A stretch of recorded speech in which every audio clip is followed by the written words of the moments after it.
not only are we talking about the value of diversity here, but that we're talking about the value of diversity with our teams. And so we have to pause and we have to talk about, so why is it important that we build a diverse community and how do we do that? And so what I want to take a moment to do is just walk through what we call diverse community foundations. And these are foundations that we hold as the Washington Consulting Group that we believe helps us to create, to live into our best selves as a diverse community.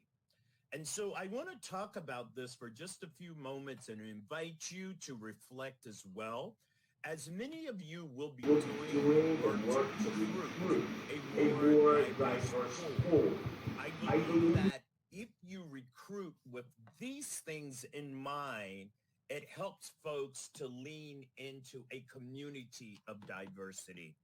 And so the first one is diverse communities are built through building relationships of commitment and trust. And I just want to talk about this as a leader, from a place of a leader. I think about my role, that I've had multiple roles in the world where I served as a principal, where I served as a pastor, where I served as a community leader. And in many of the places that I served, lots of people volunteered.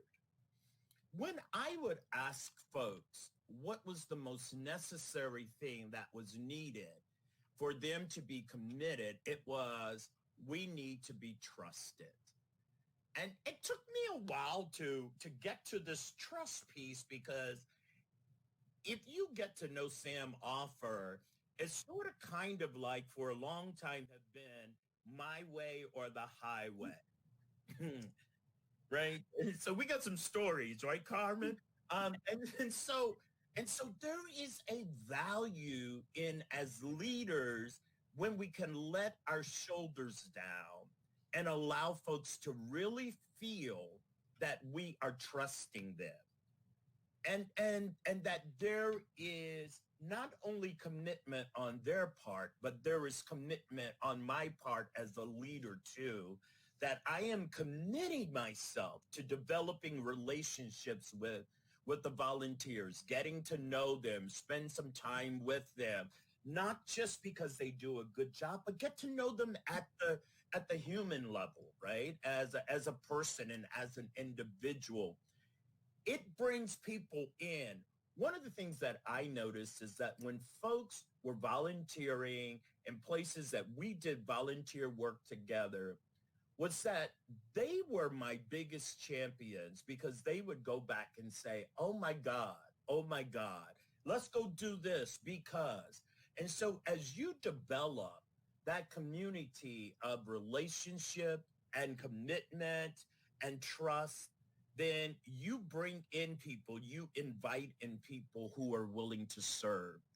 And it's nothing like having people who are willing to dedicate their time. And how do you show them that they are needed? You must show folks that they are needed, not just one particular group, but that everyone is needed, that we're all doing the best we can. And so often in places where we're doing volunteer work, sometimes we are volunteering, and I tell people, I know the word volunteer means often no steady compensation, no check, right?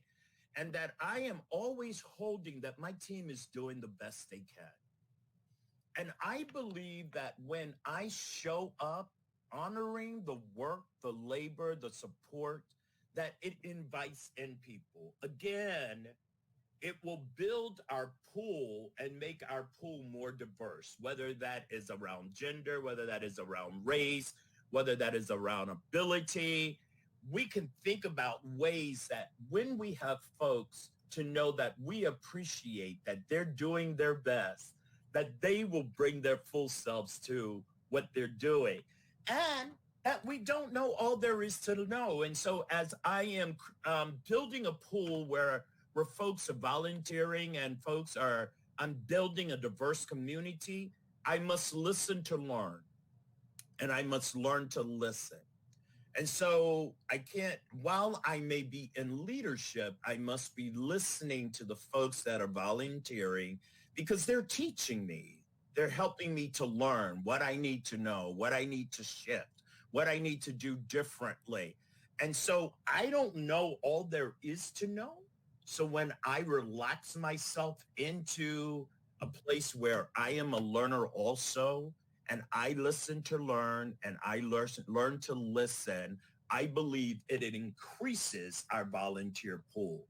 I think people then join because they feel like they matter, that their voices are heard, and that they are valued and respected and included in as well. Conflict and discomfort are often a part of growth. So lean into it. And so anytime we're doing work across difference, there will be conflict. The conflict is that we may not all agree. We may not all see eye to eye. That is a dynamic of when we bring difference into a room, that we may not all understand the same thing. We may not all get it in the same way, but that we lean into it. We lean into it. And when I say we lean into it, we pause. We pause. We acknowledge it and we work through it, right? We work through the conflict. We work through the discomfort. Anybody ever worked with a team or group and it just wasn't going the way that we wanted it to go, the way we had it mapped out? But we just pause. We pause, we breathe, we deal with the conflict, we deal with the discomfort, we lean into it. Self-work and self-awareness are necessary tools for building inclusive communities. And so, folks, when you think about building a diverse community, and Carmen is going to talk more about this, you must pay attention to who are you? What do you know about yourself? What are the things that you need to improve about yourself? What are the things you need to bring forward about yourself that helps you to lean into an inclusive community? And so when I am aware of myself, then I am also aware of others. So when I pay attention to who I am, my attitude, when I pay attention to who I am, the way I do things, when I pay attention to who I am around my identities and what that means, and I do my own self-work around that, then it builds an inclusive community. I remember, folks, and we're going to keep moving, but I remember when I first started doing inclusive work, and I was not necessarily paying attention to who I am as a man, as a male identified person, and how I showed up around maleness. And so I would be working with folks and my maleness was putting people off. People did not want to work with me because I showed up in my arrogance as a male. I showed up being controlling. I showed up feeling like I was the one that had the last say. So I had to do my own self-work to pay attention to where was that coming from? Where was I getting that from? What do I need to relax? What do I need to do differently that then invited folks into spaces that I was in that allowed them to work with me in ways that they also felt included in my community. And so you must pay attention to who you are and what you bring and how that shows up in the work that you're doing. Acknowledge, celebrate, and appreciate difference. And so none of us do anything the same. And so just celebrate that. Celebrate that. I had to learn that it doesn't have to be done my way all the time. And when I was able to lean back and begin to acknowledge, celebrate, and appreciate difference, then I saw the beauty of diversity and how it would often unfold. And many of the things that we were doing were better because we had diversity in the room. The last two is be inclusive. Look for opportunities to diversify. So folks, you must want to have a diverse community. Look for ways that you can do that. It may be in our identities. It may be in our thought process. It may be thinking about where we're doing stuff. But think about ways to diversify. Think about how do you get people in. I know that if you look at this picture is really important for me because I know that when I think about diversity, that often age doesn't come into that. And that I have to slow down and think about, hey, young people, because they are brilliant, they are smart, they are intelligent. I have a 13-year-old grandson who's just amazing. So just think about the ways that we can diversify and how we can bring diversity into our pool. It's not all race, and race does matter. But what are the many ways that we can diversify that helps the volunteer work that we're doing to be incredible? And then know that our communities do grow and change. And so while we may struggle in a diverse community starting off, know that if we stay at it, together we can grow, together we can change, together we can become amazing.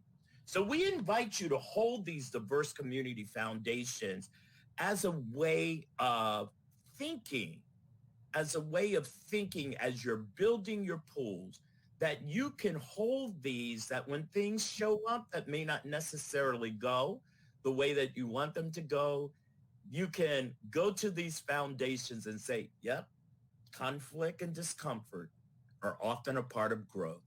And so I'm having some conflict and I'm just going to lean into it. Yep, Sally's doing the best she can.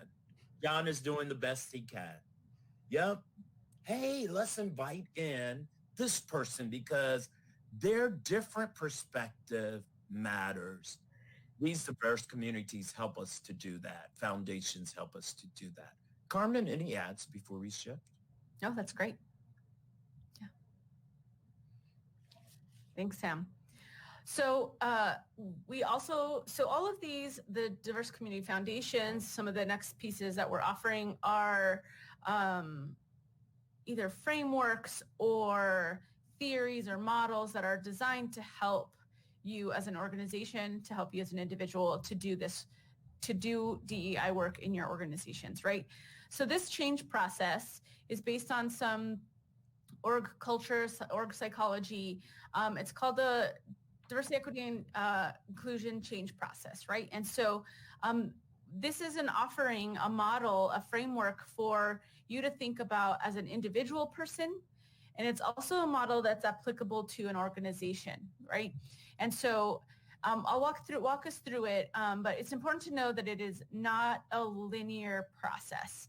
There's a way for us to be thinking about this and doing this all of the time. And so I think about this as a cyclical process that we have to really be in a habit of practice around this, right?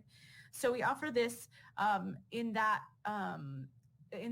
framework of being committed to doing this, not just one time and not just about one identity, but that we're doing this across our lifetime perhaps in our, personal life, or the things that we're doing, interested in doing personally, and as well in our organizations that we work for, and collectively. So awareness is the first part of this. So this is about, how do I know who I am in the context of the world, and how do I know about who others are in the context of the world, right?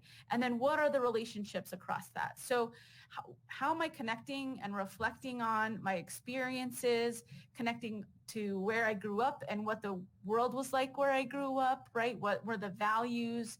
What were the cultural assumptions? What were the things that I was taught overtly and covertly about who I am in the world and about who others are in the world, right? I grew up in a predominantly Catholic community. So I thought the whole world was Christian. That's what I thought it was, right? Growing up. And then in 7th grade, one of my first little boyfriends was Jewish. And I was like, how did I land the only Jewish kid in my class? And then second, I had no idea what it meant to be Jewish, right? And I'm using this example as kind of like lightheartedly, but as a junior high kid, right? That I remember, I still have a clear memory about thinking in that moment, whoa, you don't do the things that I do. You don't see the world in the way that I do around God, around faith, around all these other things, right? And so I have this clear memory of being faced with somebody who is different than me around my religious beliefs, right? And we can think about that a lot across different identities, across race, across gender, across, right, socioeconomic status. And how do we then take those reflective experiences and build them into how we can be more open to learning about people, how we can deepen and know what my gaps might be, right? Knowing that I grew up in a pretty homogenous community around religion, I know that I'm going to have gaps as it relates to other faith practices, right? Despite me not having a regular faith practice now as a grown-up person, I still benefit and still connect to and still culturally recognize many of the Christian traditions and are connected to them. And it makes sense for my family, and I'm affirmed in that way, right? For other folks, it's not the same way. So that awareness piece is really important. The knowledge piece, this is where we get to like fill our brain parts. The awareness can be like reflective of our experiences, can connect to our feelings, can connect to a lot of those things. Knowledge piece is really the place that we kind of are most familiar in terms of what are we learning about?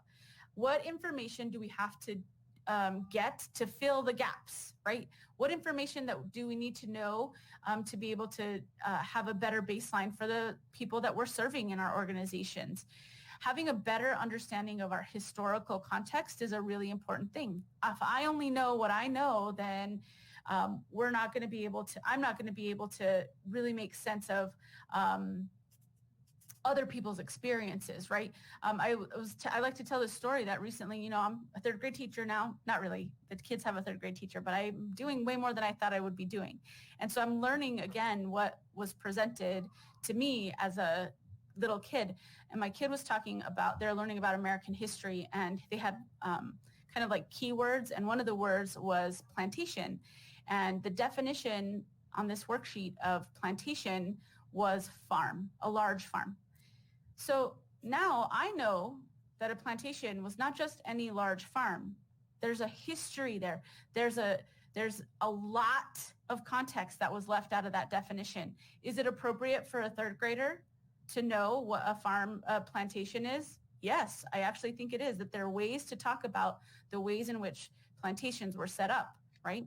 So if I just left it at that and said my kid got this history lesson on what a plantation was, and we let him grow up thinking a plantation's just a farm, then later on when he's learning about through all kinds of other experiences, learning about the history of slavery, he's going to have a different experience and having to unlearn kind of half-truths, right, of what was happening in that context. And so using him as that example, we have to do that as ourselves as a grown-up people to really fill in the blanks of the ways that we've not had full pictures of people's experiences, right?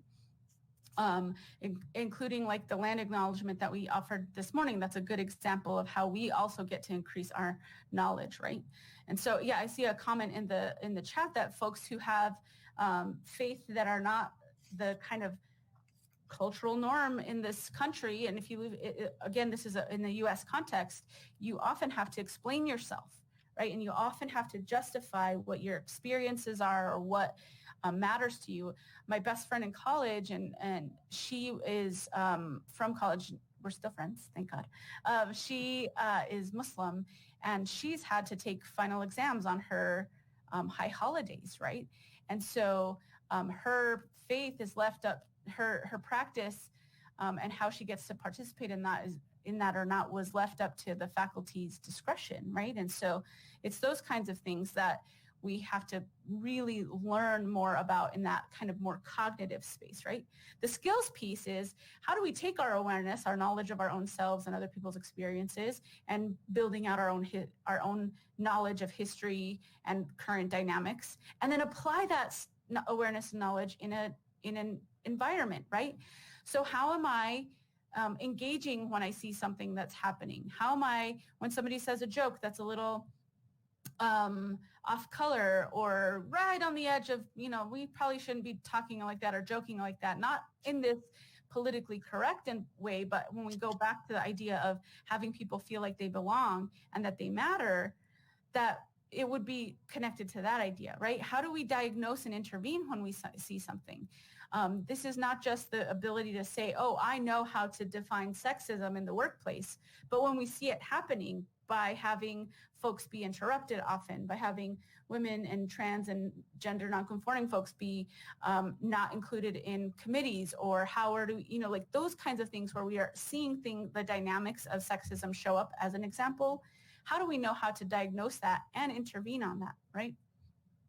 And so those three pieces, the knowledge, awareness, and skills that we get to develop over the course of time and keep getting in that cycle of awareness, knowledge, skills, will eventually lead us to this place of action that is breaking of the status quo, that helps us move from a place of, oh, we are just at the beginning stages of understanding diversity, into a place that's more equitable and inclusive, right? And so that's where we get to see that long-term sustainable action, both in ourselves as individual people, as well as organizations. So when I think about the way I've developed my own awareness, knowledge, and skills around gender and gender identity, for example, I grew up in a world and was socialized in a world where there was two options, boy and girl. When I was born, a pink hat was slapped on my head. My dad was handed a cigar. Congrats, you have a baby girl. You have a daughter. I didn't choose that. I didn't have any say in that. I was growing up in a family and a community that reinforced that idea, right? Now I have had to learn about beyond this binary, right? Because I have people in my life who are like, that doesn't fit for me. And I have had to do a lot of unlearning that really forced me to dig into my own awareness, knowledge, and skills around what it meant to have been grown up in a place that, in a society and in a world that gender was on a binary, right? And then when I meet people from other places and other countries, they're like, oh yeah, we have like 7 genders, or oh, we have like, I'm like, what, right? My mind is being blown. Therefore, I get to contribute to my organizations. I get to be in community with people. I get to act differently. That then helps to shift the way I am framing this, right? Helps me shift to create an environment that's more inclusive and more like fully accepting of other people, right? Recognizing other people's experiences. Carmen, may I add? Yeah, please, I was going to just offer you the opportunity. If you have any questions about this model, please post them in the chat and we'll try to get to them. But Sam, add, yeah. I want to just talk a little bit about diagnosing, and I appreciate you bringing that in the room, Carmen. And I just want to offer some things that we can ask ourselves as we're thinking about diversifying our volunteer pools, right? And so we get to ask ourselves, who and what is missing related to diversity? Diagnose. So who's missing as a part of my team? The work that we're doing, who's necessary for us to be our best selves, or what is missing? And then we get to ask ourselves some questions. So why haven't I or we sought out what's missing? So what's coming up that we haven't leaned into offering others to be a part of? Why not? Get to the why not. And then what creates this pause? So what creates this pause could mean, well, we're an all-man team, as Carmen just named, and we need some women voices, some non-gender conforming voices on the team. So then ask ourselves, what creates the pause that stops us from doing that? Could be a plethora of things. Just ask ourselves, so why haven't we invited others?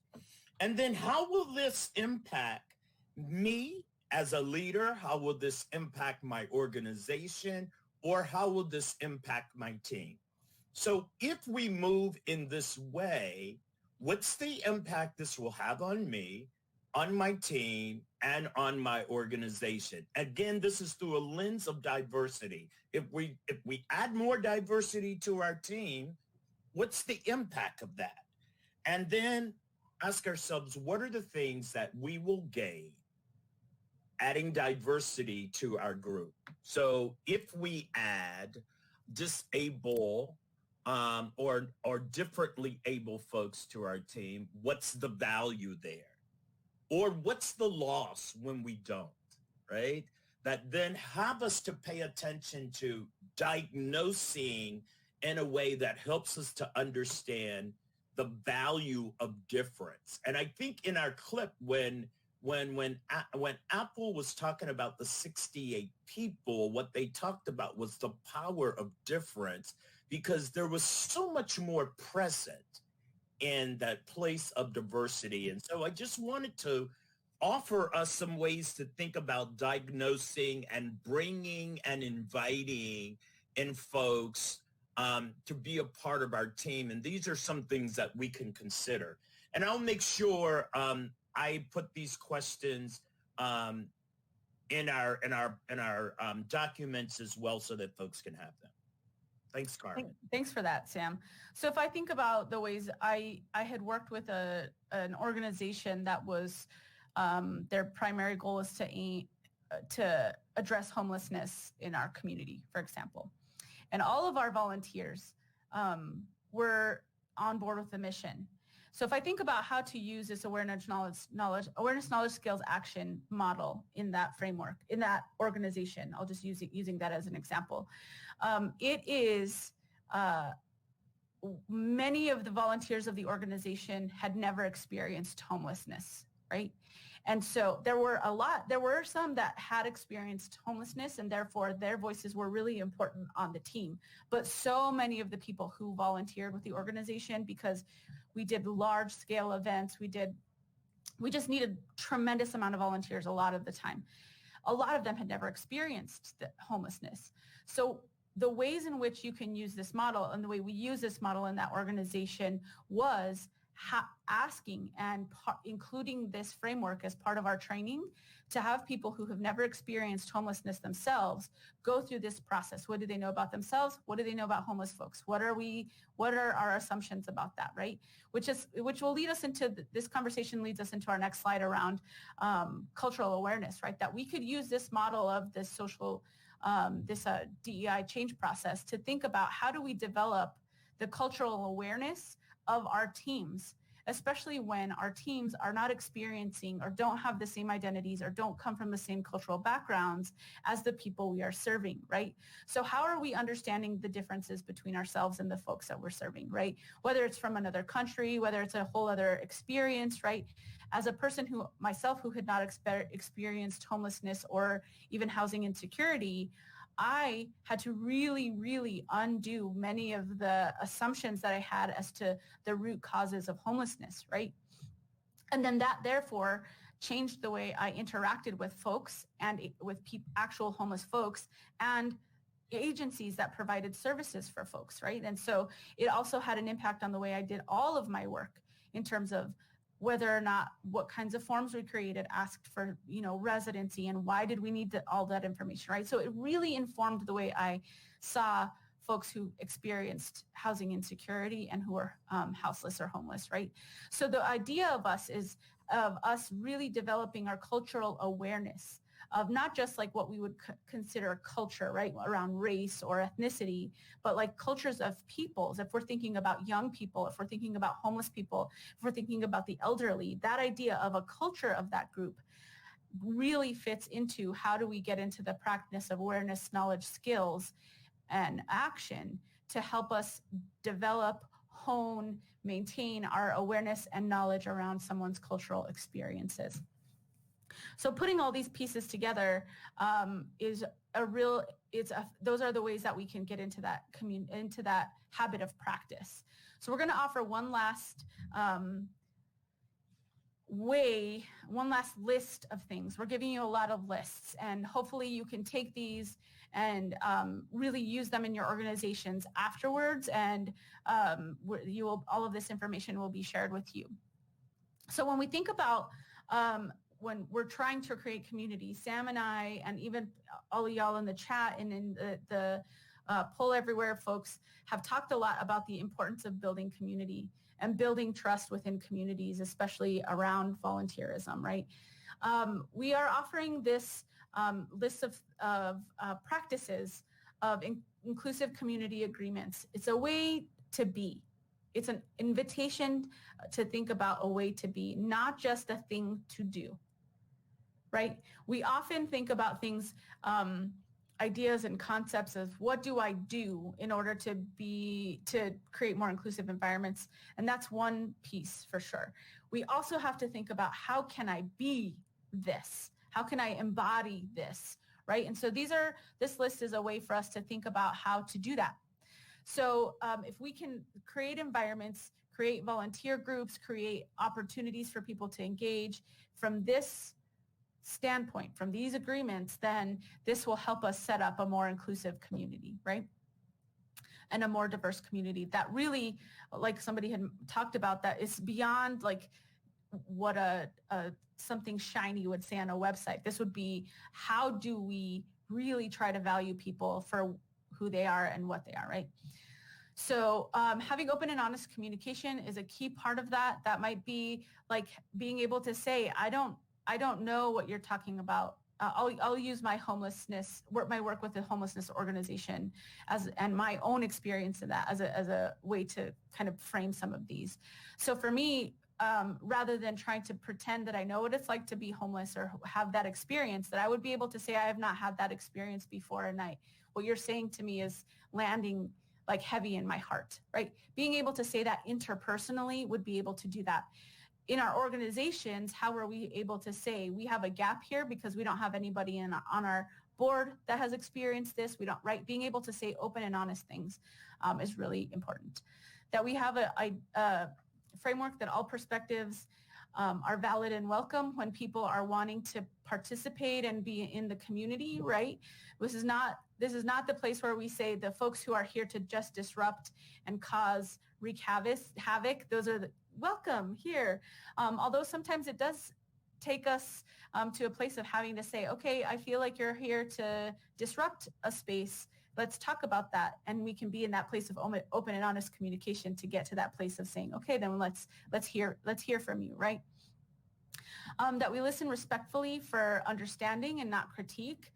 Again, this is going back to listen to learn and learn to listen idea, that we have to be in a place of listening and pausing and not necessarily just going in to hear what they say so that we can have a rebuttal. I do that all of the time as a parent, as a partner, as a supervisor, as a leader, right? That as people are talking, one of my default settings is to be listening to what they're saying to find the faults in their logic or the places where they don't know what's actually happening or don't have enough experience. If I'm able to, and when I'm able to, silence that voice, silence that critical voice a little bit, right? I'm able to listen differently. I'm able to find the places that I can relate in. I'm able to maybe hear the thing that's actually at the root of the problem versus what they're saying is the problem, right? So I think that listening for understanding is really important. That we're open to new perspectives. Again, if we go back to the conversation that we were having about the puzzle pieces, if I'm only seeing my own puzzle piece and I'm not able to see what else we're having, what else is around me, what else, like how can I understand that my piece says pink with white clouds on it and Sam is holding a piece that has bricks? I could maybe not ever understand how they'll come together without getting those middle pieces, right? And so having to hear Sam's perspective on his brick puzzle is helpful for me to then get to the pieces that will be in between, and not just say you are different than me and that's it and stop there. There's a lot of things that happen in between our own experiences, right? That we take risks and prepare to engage conflict and discomfort. We've said before that that's a conflict and discomfort are a natural part of being human. And in fact, if we take some growth mindset kind of learning things, right, that research says that our best psychological state for learning is to be in a state of discomfort. And so as we're thinking about the places that causes us conflict or discomfort, that's actually a really great place for us to be in a learning space, right? And so if we can normalize the idea of conflict and discomfort and say that this is a normal part of our work, this is what's going to happen, that we are able then to take the risk to say, let's dig into it versus avoiding it, right? If we know that there's a gap, like Sam was offering in the diagnosing skill, if we know that there's a gap of representation or that we are seeking to serve, there's going to be conflict and discomfort in that. And so what would it mean for us to take a risk to address that gap in a very clear, interpersonal, systemic, cultural kind of way, right? I'm going to pause a quick moment to say like that the point strengthens the idea that it's important to center the actual voices of people being impacted and oppressed rather than thinking how we can speak for them. Yes, absolutely. There's there are no voiceless, right? I just recently saw something that said that there are no voiceless people. There are only people who are silenced, right? And so like being able to say that we're not going to be the voice for somebody, but that we're actually going to center those folks' voices. And so I think that that's an important distinction. And how do we then shift to that? Again, this is how do we shift for a long time, for so long, even in my own academic trajectory, it was like giving voice to the voiceless, giving voice to the voiceless. Well, I don't have to give voice to the voiceless. The voiceless can do it. That means that I need to include more of the voiceless, right? So how do we, this is again, a way to be versus like, let's do this, right? Embracing comfort is critical. Yes, for sure. Absolutely. And sometimes what I frame as discomfort, I try to add to make it be more serious, like this is not safe, right? If I'm feeling something, especially from a place that I have not had to work a lot, like an area that, like my Christianity, for example, if somebody's like attacking that, it's easy for me to, or if, where I feel like it's being attacked, it's easy for me to say it's being attacked or I am unsafe. But what's actually happening is that I am uncomfortable and there's conflict around what I feel is a reality and what other people are feeling as a reality, right? And so how do we hold that tension and engage it versus try to squash it and eliminate it, right? Do you want to take it from here, Sam? Yeah, if you want to add to anything else? No, I think you did a great job. I think we've talked about the value of identity mattering, right? And so engage it from the place of what's missing and what's present, to trust intent in this place of, again, as we talked about in our foundations, that we're all doing the best that we can, and to also examine, explore, and learn from impact. So when someone says ouch, or someone says that hurt, or that felt not good, or that felt some kind of way, explore that, listen to it, hear it, so that then our pool continues to grow and people don't begin to walk away. The intent versus impact piece is really huge, because often we can be in our intent and not hear impact. And when people are volunteering, when they don't feel valued, heard in places around what's going on, what has impacted them, they normally then withdraw. And so really paying attention to how are we slowing down to hear. And then trust that if you talk about it, if you engage it, then we'll learn more, we'll understand more. And so I know that I've had many conversations around the value of diversity, equity, and inclusion and what that means. At the beginning, it was hard, it was difficult. I didn't quite understand. But as I kept having these conversations, it took me to deeper levels of understanding and acceptance. And so, folks, what we're inviting you to do is to lean into it, that it's not always easy building a diverse community. It's not always easy building a diverse pool of volunteers. But if you do the work, if you stick with it, we guarantee you that you will see the beauty of having diversity being a part of your group, diversifying your group in ways. And so what we offer you, and I just stopped sharing, what we offer you in this process is then just to practice, to keep practicing, right?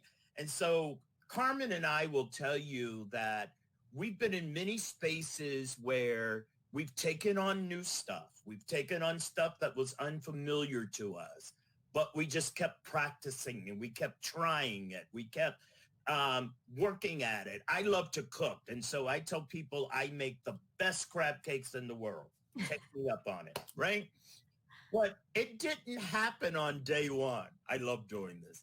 It didn't happen on day one. I had to keep practicing, and it's probably people going to be saying we're coming to Baltimore, right? But the more I practiced, the better I became.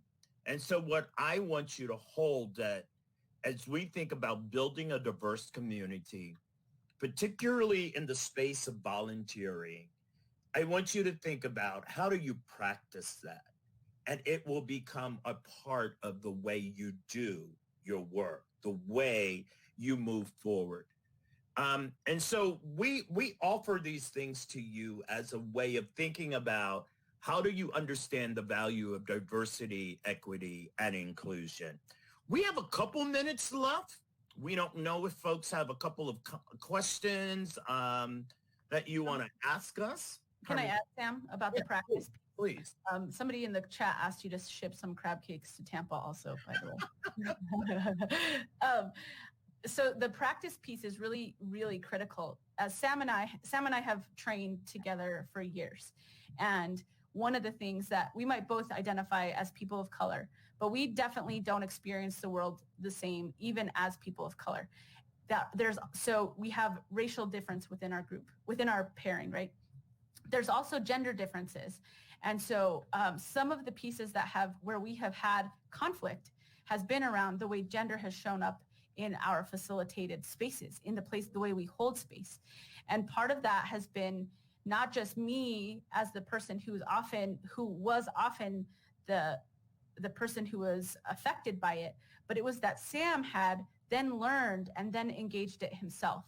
And so part of this is that we have to be in this place of practice so that we're not putting this on somebody else, but that we're owning this for ourselves in relationship, right? And so now something that might have been felt like a greater sense of tension and conflict no longer feels that way because we've been able to work through that in those ways. And so we've seen growth. So get into that practice. I don't see any questions in the chat, Sam, so that's why I keep talking. No, that's fine. That's fine. So that practice is real, and it will take us to places that will move our organizations.